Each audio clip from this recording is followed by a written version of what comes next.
নমস্কার বন্ধুরা, আমি অর্চনা। আর আজকে চলে এসেছি নতুন একটা রেসিপি নিয়ে। অর্চনার সহজ রান্নাতে আপনাদের সবাইকে স্বাগত। আশা করি আপনারা সবাই ভালো আছেন। আজকে যে রেসিপিটা বানিয়েছি দেখে বুঝতে পারছেন যে কোনো একটা কিছু, তবে এটা পনির বানিয়েছি। সবসময় সাদা, সাদা পনির বানাই। আজকে ভাবলাম একটু মশলা দিয়ে পনির বানাই।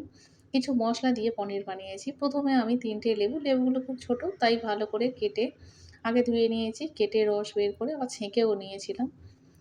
আর এদিকে একটা পাত্র নিয়েছি। এটাতে আমি দুধটা ভালো করে ফুটিয়ে নেব। সেইজন্য আগে থেকে একটু জল দিয়ে দিয়েছি। এখানে আমি পুরো ১ লিটার দুধ নিইনি। দুধ একটু কম ছিল। ৭০০ গ্রামের মতো প্রায় দুধ নিয়েছিলাম। আর এটা কোনো ক্রিম দুধ নয়। নরমালি যেমন আমরা প্যাকেটিং দুধ খেয়ে থাকি সেই রকম দুধ নিয়েছিলাম। দুধ ভালো করে এটা ফুটিয়ে নিচ্ছি। দেখুন কতটা উতলে উঠেছে। খুব ভালো করে এটা ফুটিয়ে নিয়েছিলাম।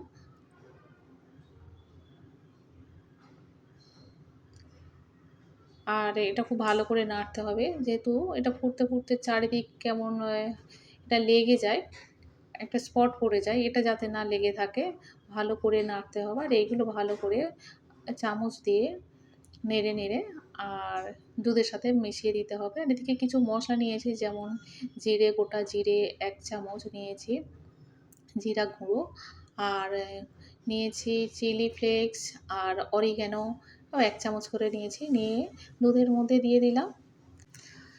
বেশ কিছুক্ষণ নাড়াচাড়া করার পরে আর ১০ থেকে ১৫ মিনিটের মতো দুধটা ঠান্ডা হতে দিয়েছিলাম। বেশি একদম গরম দুধের মধ্যে দেব না লেবুর রসটা। ১০-১৫ মিনিটের পর আমি ফিরে এলাম। আর অল্প, অল্প করে লেবুর রসটা আমি দেব আর নাড়তে থাকবো। অল্প, অল্প করে দিয়েছি। আর বারবার নাড়লে এটা ছানাটা এমনিই কেটে যাবে। দেখুন এমনি কেটে গিয়েছে ছানাটা। একটু ছোট, ছোট সাইজের হয়েছে। গরম দুধের মধ্যে দিলে একটু বড়, বড় হয় আর একটু কেমন শক্ত মতো হয় ছানাটা। আমি যতবার ছানা কাটাই ততবার কি করি, দুধটা একটু ঠান্ডা হতে দিই। সঙ্গে, সঙ্গে গরম দুধের মধ্যে দিই না। কারণ বাড়িতে আমি দেখেছি এইভাবে কাটাতে, ছানা কাটাতে। তখন তারা এরকম মশলা দিত না, প্লেন বানাতো। যাই হোক আমি একটু বানিয়েছি মশলা দিয়ে, ভালো লাগবে। ছানাটা কাটানোর পরে আরও ১০ মিনিট রেখে দিয়েছিলাম। এবার এটা ছেঁকে নিতে হবে। ১ম এ একটা ছাঁকনি দিয়েছি, তার উপরে একটা সুতির রুমাল দিয়েছি। দিয়ে এটা ছেঁকে নিতে হবে। দেখুন ছানাগুলো কত ছোট, ছোট সাইজের হয়েছে। আর এটা খুব নরমও হয়। এটা আমি অল্প, অল্প করে ঢেলে দিচ্ছি।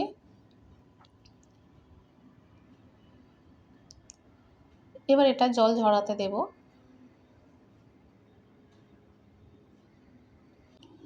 খুব বেশি এটা জল চেপে, চেপে বের করে দেব না।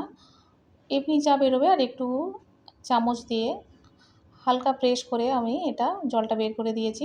আর জলটা বের করার দরকার নেই, এমনিই বেরিয়ে যাবে। আর বেশি জল বের করলে পনিরটা একটু ড্রাই হয়ে যেতে পারে।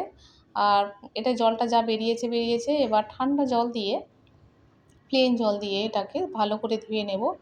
বেশ কয়েকবার জল দিয়ে এটা ধুয়ে নিতে হবে যাতে লেবুর গন্ধটা না থাকে। একটু বেশি জল দিয়ে বারবার ধুয়ে নিচ্ছি। এখানে আমি প্লেন দুধ ব্যবহার করেছি, কোনো পাউডার দুধও দিইনি।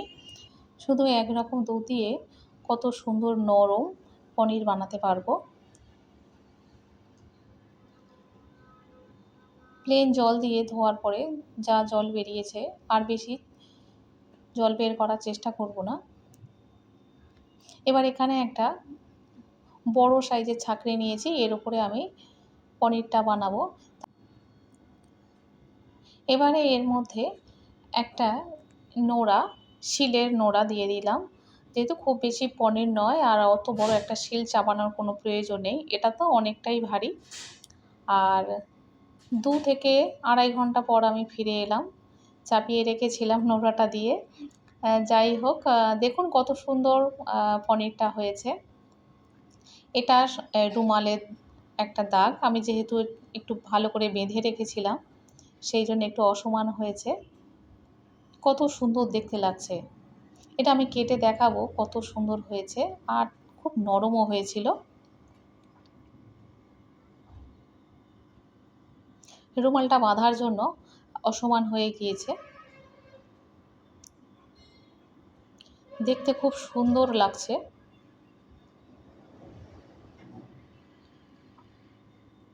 কত সুন্দর একটা পনির বানিয়ে নিলাম। রেসিপিটা আপনাদের কাছে কেমন লেগেছে অবশ্যই করে আপনারা কমেন্টে জানাবেন। দেখুন এটা কত নরম হয়েছে। এটা আমি দেখাবো কত সুন্দর হয়েছে, আর একটু কেটেও দেখাবো, খুব নরমও হয়েছিল।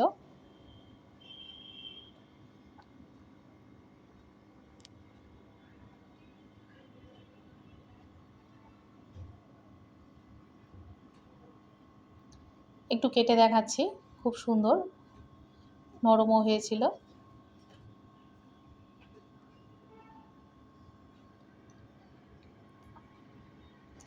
এবার একটা ছুরি দিয়ে কেটে দেখাবো। ওটা আগে কেটে ফেলেছিলাম, সেটা দেখালাম।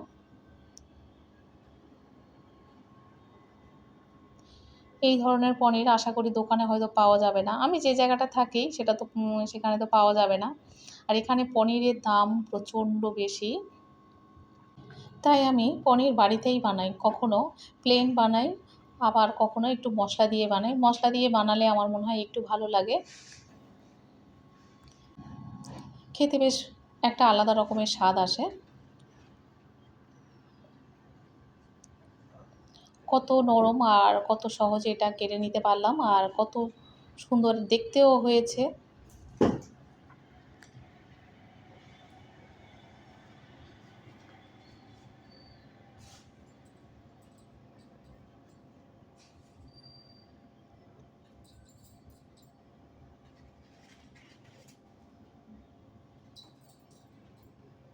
যাই হোক, আমি অর্চনা, আপনারা দেখছেন অর্চনার সহজ রান্না। অবশ্যই করে লাইক, শেয়ার এবং সাবস্ক্রাইব করবেন। দেখা হবে আবার পরের ভিডিওতে।